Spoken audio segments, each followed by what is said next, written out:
السلام علیکم day readers and listener, میں ہوں آپ کی ہوسٹ اروا۔ ناول ہے نقش ملال، رائٹر ہیں وہبہ فاطمہ۔ ایپیسوڈ 1۔ اگر کسی نے چینل کو سبسکرائب نہیں کیا تو جلدی سے چینل کو سبسکرائب کر لیں۔ چلیے ناول کا آغاز کرتے ہیں۔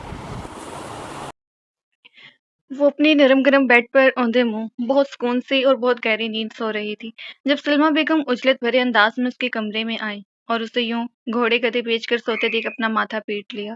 وہ دانت کچکچا کر بیڈ تک آئی تھی اور اسے پکڑ کر جھنجھوڑ ڈالا اور جلدی سے الماری سے مصروف سے انداز میں اس کی چیزیں باہر نکالنے لگی۔ ارے نالائق، سست اور کامچور اولاد بھی اللہ تعالیٰ کسی کو نہ دے۔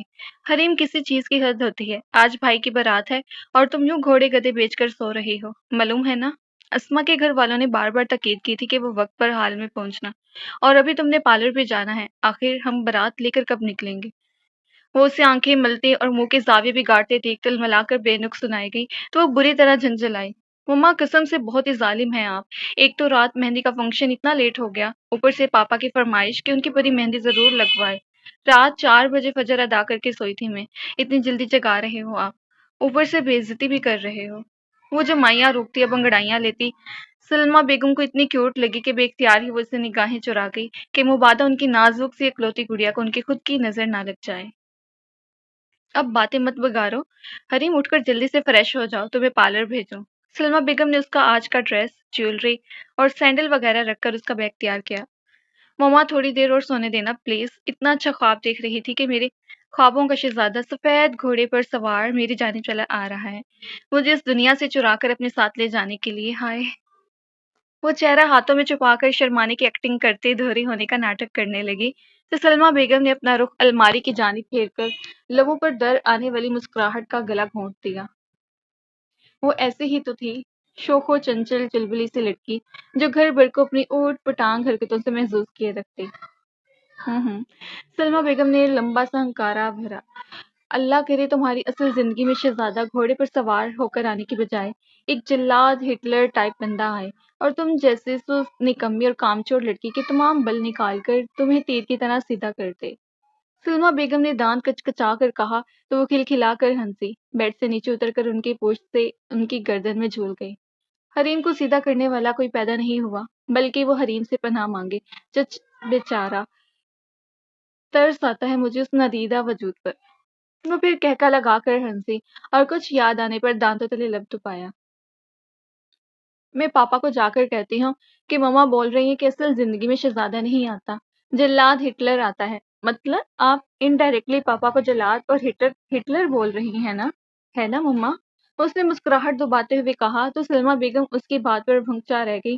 لپک کر اس کی کمر سینکنے کو الماری سے ہینگر اٹھایا، مگر وہ پہلے ہی کہکا لگاتی جائے وقوع سے واش روم فرار ہو چکی تھی۔ وہ جب فریش ہو کر باہر آئی تو سلمیٰ یوسف صاحب سے جانے کس بات پر بحث کر رہے تھے۔ پاپا دیکھیں میری مہندی کا رنگ کتنا اچھا آیا۔ وہ پرجوش سے اپنی ہتھیلیاں اپنے بابا کے سامنے پھیلا گئی۔ یوسف صاحب نے اپنی لاڈلی گڑیا کو مہربان نگاہوں سے دیکھا۔ بہت اعلیٰ، میری گڑیا کے ہاتھ تو بہت اچھے لگ رہے ہیں، واو! انہوں نے اس کی تعریف کی تو وہ ہمیشہ کی طرح بچوں کے جیسے خوش ہو گئی۔ سلمیٰ بیگم نے مسکرا کر یہ منظر دیکھا۔ جانتی ہو حریم، بچپن میں جب تم چھوٹی سی تھی، عید تہوار کے موقع پر تمہارے بابا تمہاری ہتھیلی پر مہندی کی ٹکی بنا کر تمہارے ہاتھوں پر شاپر باندھ دیا کرتے تھے تاکہ تمہارا چہرہ، کپڑے اور بستر خراب نہ ہو، اور صبح تمہارے ہاتھوں پر یہ رنگ دیکھ کر بہت ہی زیادہ خوش ہوتے تھے، سب کو دکھاتے کہ یہ دیکھو میری گڑیا کے ہاتھ کتنے اچھے لگ رہے ہیں۔ سلمیٰ بیگم نے بتایا تو وہ نم آنکھیں لیے اپنے بابا کے گلے میں جھول گئی۔ مگر اب ہماری بچی کی یہ مہندی بہت جلد ہمیں ہمیشہ کے لیے بہت زیادہ اداس کرنے والی ہے۔ وہ نم آنکھیں لیے اداسی سے بولے تو حریم بے چین ہو گئی۔ کیوں پاپا، ایسے کیوں بول رہے ہیں آپ؟ حریم نے اپنے بابا کا مہربان چہرہ اپنے ہاتھوں سے تھاما۔ ارے بھائی، جب میری گڑیا کے ہاتھوں پر شادی کی مہندی رچے گی تو ہمیں اداس چھوڑ کر رخصت ہو کر ہم سے دور چلی جائے گی، ہے نا؟ یوسف صاحب نے اس کی چھوٹی سی ناک کھینچی۔ میں تو اپنے پاپا کو چھوڑ کر کہیں نہیں جاؤں گی، بس بات ختم۔ ہاں نہیں تو۔ اس نے بے حد کڑوا سا منہ بنایا تو سلمیٰ اور یوسف دونوں ہنس دیے۔ تبھی وہاں عماد چلا آیا اور آتے ہی اس کے بال پکڑ کر کھینچ دیے۔ آج کے دن بھی مجھے تنگ کرنے سے باز مت آنا چڑیل، تم تو چاہتی ہی یہی ہو نا کہ ہم لیٹ ہوں اور میری بے عزتی ہو، ہے نا؟ عماد نے کہا تو وہ حسب معمول چڑیل کہے جانے پر چڑھ گئی۔